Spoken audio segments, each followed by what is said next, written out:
آئیے یہی شیخ مکی صاحب ہے، یہی حرم میں ایک شعر کہتے ہیں. دیکھیے حرم میں جھوٹ بول رہے ہیں، حرم میں. عجیب مخلوق ہے یار، یہ حرم میں جھوٹ بولتی ہے، یہ عجیب مخلوق ہے.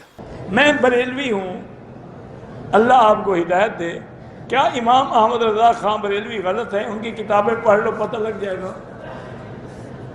ان کی کتابیں پڑھ لو تو آپ کو سمجھ آ جائے گی. جس نے اپنی کتابوں میں ماشاءاللہ ایسی ایسی توجیحات لکھی ہیں کہ جو مستوی تھا عرش پہ خدا ہو کر اتر پڑا ہے مدینے میں مصطفیٰ ہو کر. اس سے بڑا شرک بھی کوئی ہے دنیا میں؟ اس سے بڑا شرک بھی کوئی ہے دنیا میں؟ ان للہ. اب وہ مر گئے، اللہ عالم توبہ کر لی ہو. اللہ مرنے والے کے بعد کسی کا گلہ نہ کرے. ویسے بہت بڑے عالم تھے، بھٹکتے بھی عالم ہیں. جاہل کیا بھٹکے گا؟ جو تیرنا نہ جانتا ہو کیسے ڈوبے گا؟ وہ تو کنارے پہ کھڑا رہے گا نا. تیرنے والا ڈوبتا ہے. بہت بڑا عالم تھا بدبخت. اس نے جو فتاوی لکھا ہے نا، اس میں بعض فقہی جزیات پہ اس کی بڑی گرفت ہے. پوچھنے والا پوچھتا ہے کہ میں بریلی ہوں تو کیا امام احمد رضا خان صاحب جو ہے وہ غلط تھے؟ میں بریلی ہوں، سوال کرنے والے نے کہا تو کیا امام احمد رضا غلط تھے؟ تو مولوی صاحب جواب دیتے ہیں کہ مولانا احمد رضا کی آپ کتابیں پڑھیے، ان کی جب آپ کتابیں پڑھیں گے تو آپ کو پتہ لگ جائے گا کہ ان کے عقائد کیسے تھے. ایسی ایسی توجیحات انہوں نے بیان کی، مطلب ایسی ایسی بیہودہ اور ایسے بے تکی باتیں بیان کی کہ ماشاءاللہ علامان والحفیظ. اور پھر انہوں نے مثال دیتے کہا کہ دیکھو صاحب، احمد رضا خان صاحب کا جو ہے ایک عقیدہ شرکیہ تھا. کیا عقیدہ تھا؟ کہتے وہی جو مستوی عرش تھا خدا ہو کر اتر پڑا وہ مدینے میں مصطفیٰ ہو کر. کہا کہ دیکھو یہ عرش پر تو خدا ہے، گویا وہ یہ بتانا چاہ رہے کہ عرش پر خدا ہے.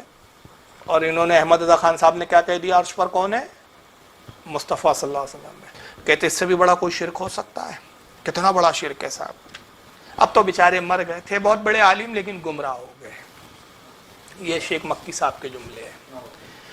اب یہ تو خیر زندہ ہے. اب ایک پہلے تھے ایک صاحب، انتقال ہو گیا، وہ بھی مر گئے، مٹی میں مل گیا وہ تو. اب تو ان کی جسم کی ہڈیاں بھی نہیں بچی ہوں گی. ڈاکٹر اسرار احمد صاحب، وہ بھی صاحب یہی کہتے ہیں، یہی شعر وہ پڑھتے ہیں اور کہتے ہیں کہ دیکھیے آپ یہ شعر جو ہے صاحب کفری اور شرک کی عقیدہ ہے. وہی جو مستوی عرش تھا خدا ہو کر اتر پڑا وہ مدینے میں مصطفیٰ ہو کر. کیا ہے یہ؟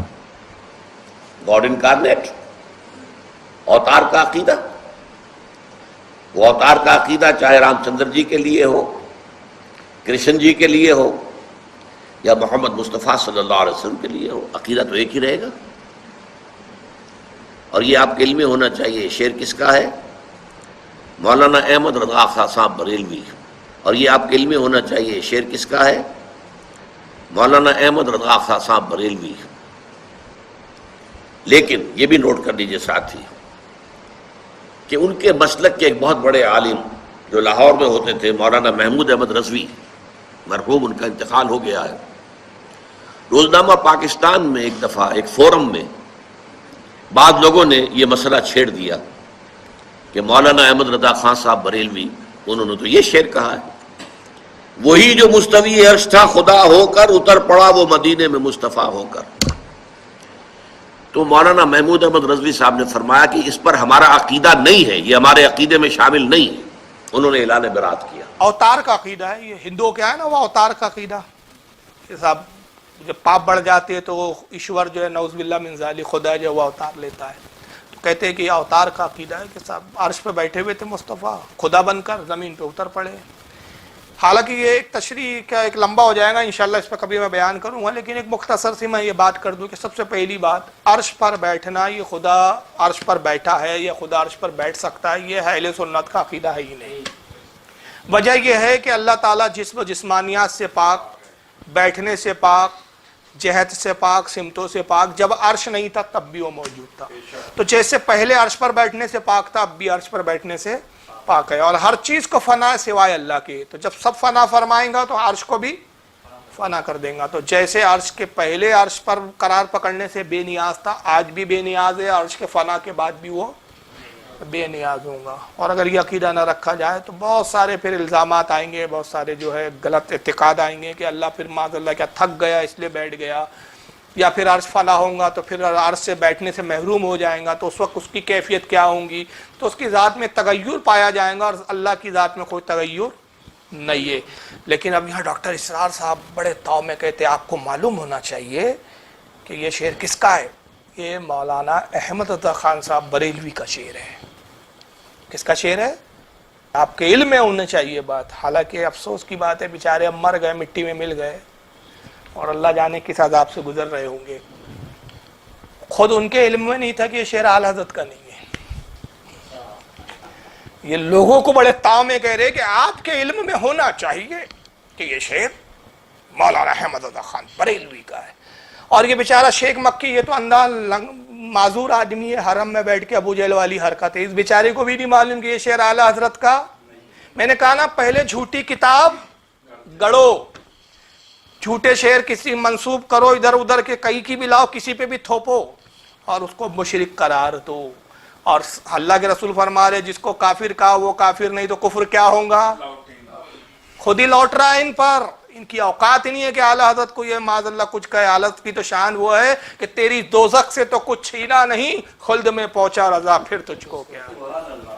یہ تو اعلیٰ حضرت کی شان ہے، ان کو تو یقین کامل تھا، یقین کامل سے بھی اعلیٰ منزل پر تھے کہ رسول کی محبت اور حضور کے دین کی خدمت کے صدقے میں جنت یقینی ہے۔ اس لیے کہتے ہیں کریم اپنے کرم کا صدقہ، لئی میں بے قدر کو نہ شرما تو، اور رضا سے حساب لینا، رضا بھی کوئی حساب میں ہے۔ یہ اعلیٰ حضرت کی شان تھی۔ پھر اس کے بعد اور دوسرا جھوٹ گڑا اپنی بات کو وزن دینے کے لیے ڈاکٹر اسرار صاحب، یہ بڑے بڑے اوتھینٹک پرسن لوگ تھے بھائی، بڑے، لیکن اتنے بڑے جھوٹے تھے یہ۔ لیکن صرف کیا تھی؟ بولنے کا ایک اسٹائل، لوگ اسٹائلوں پہ فدا ہو گئے صاحب، اور سمجھ نہیں پائے کہ کتنے جھوٹے اور مکار لوگ بیٹھے ہیں ممبروں پہ اور خطیب بن کے خطابتیں کر رہے ہیں۔ ہم مر گئے اب یہ تو، لیکن شیخ مکی تو زندہ ہے۔ تو میں ان شیخ مکی صاحب کو کہتا ہوں کہ چلو آپ ثابت کر دو کہ اعلیٰ حضرت کا شعر ہے، زندگی بھر غلامی کروں گا تمہاری، ثابت کر دو یہ شعر اعلیٰ حضرت کا ہے صاحب۔ پھر اسرار احمد صاحب زور دیتے ہوئے کہتے ہیں کہ صاحب ان کے مسلک کے، یعنی اعلیٰ حضرت کے مسلک کے ایک عالم تھے لاہور میں، تو مولانا محمود احمد رضوی صاحب، ان کے سامنے شعر آیا، یہ بات چھڑی کہ صاحب مولانا احمد رضا نے اس طرح کا شعر کہہ دیا ہے، تو انہوں نے واضح طور پر کہا کہ یہ ہمارا عقیدہ نہیں۔ بات تو بات کی ہے جی، عقیدہ نہیں، پہلے تو اعلیٰ حضرت کا شعر ہی نہیں، تو یہ قصہ بھی پورا کر ڈالا اس کے لیے۔ اب میں آپ کو بتاتا ہوں کہ یہ شعر ہے کس کا۔ یہ ہے میرے پاس اوریجنل کتاب، اوریجنل جی، دیوان آسی۔ کہاں سے چھپی ہے صاحب؟ یہ انجمن فیضان رشیدی، مٹیا بروج، کمرہٹی، کلکتہ، انڈیا، کلکتہ سے چھپی ہے۔ یہ ہے دیوان آسی المعروف بہ عین المعارف۔ کس کی لکھی ہے؟ مولانا شیخ عبدالعلیم آسی غازی پوری۔ ان کی ولادت 19 شعبان 1250 ہجری کو ہوئی تھی۔ حالانکہ ان کے شعر میں جو ہے تعویلات ہے، اور علماء نے تعویل بھی پیش کی ہے اس کی، لیکن یہ شعر اعلیٰ حضرت کا نہیں بلکہ کس کا ہے؟ ان کا ہے، دیوان آسی میں، دیوان آسی کے اندر ہے۔ اس کے اندر یہ شعر ہے، پورا انہوں نے جو ہے وہ شعر لکھا ہوا ہے۔ تو خیر میں پڑھتا لیکن وقت زیادہ ہو جائے گا۔ تو یہ دوسرا ایک انہوں نے جو ہے فریب سے کام لیا، دوسرا ایک مکر کھیلا کہ پہلے جھوٹی کتابیں گڑی گئی، کوئی کتاب میں اور تھا، کسی اور پہ کچھ منسوب کر دیا گیا، جیسے کہ سیرت غوث پاک ایک کتاب کا میں نے حوالہ دیا، شیخ مکی صاحب کا بیان کیا کہ صاحب ان کا بھی یہ حال تھا کہ اعلیٰ حضرت کے کھاتے میں کسی اور کا شعر پہلے ڈال دیا اور اس پر پھر شرک کا فتویٰ لگا دیا۔ اور کہاں بیٹھ کے کہہ رہا ہے یہ؟ اسی لیے ہم کہتے ہیں کہ اب یہ نہ دیکھو کہ صاحب حرم سے بول رہے ہیں تو جھوٹ کیسے بولیں گے۔ بہت سارے لوگ لاتے نا، یہ مکے کا عالم کیسے غلط ہو سکتا ہے، مدینے کا عالم کیسے غلط ہو سکتا ہے۔ ارے اللہ کے بندے، ابو جہل مکہ میں ہی رہتا تھا اور سب سے زیادہ جھوٹ وہی بولتا تھا۔ ابو لہب بھی مکہ کا رہنے والا تھا، جھوٹا تھا مگر مکار تھا وہ۔ عبداللہ ابن عبی منافق مدینے میں رہتا تھا، اور صرف مدینے میں نہیں رہتا تھا، نبی کے پیچھے نماز بھی پڑھتا تھا، نبی کے پیچھے صحابہ کی جماعت میں شامل ہو کر نماز پڑھنے کے باوجود بھی منافقت کرتا تھا۔ اور اسی مکہ میں، اب آئیے اب یہ بات میں دلیل دیتا چلوں، اسی عرب کی زمین پر، اسی مکہ میں جہاں قرآن کا نزول ہوا، وہیں پر اللہ رب العزت نے یہ آیت بھی نازل کی ہے، اسی جگہ یہ آیت نازل ہوئی۔ وہاں کیوں نازل ہوئی جب وہاں کوئی جھوٹا ہی نہیں ہے؟ تو تم تو کہہ رہے ہو نا کہ مکے میں جو بھی ہے سب سچے کی اولاد ہے، کوئی جھوٹا ہو ہی نہیں سکتا۔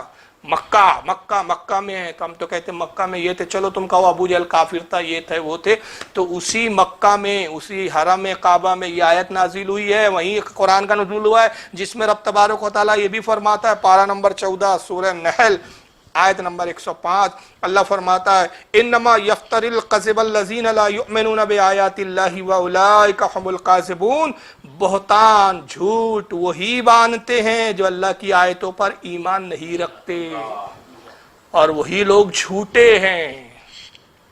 اللہ کہہ رہا ہے بہتان کون باندھتے ہیں؟ جو اللہ کی آیتوں پر ایمان نہیں رکھتے، جھوٹ وہی باندھتے ہیں، بہتان وہی باندھتے ہیں۔ یہ آیت کہاں نازل ہوئی تھی بھائی؟ ہندوستان میں کہ پاکستان میں؟ مکے میں نازل ہوئی تھی نا، مدینے میں نازل ہوئی تھی نا، عرب میں نازل ہوئی تھی نا۔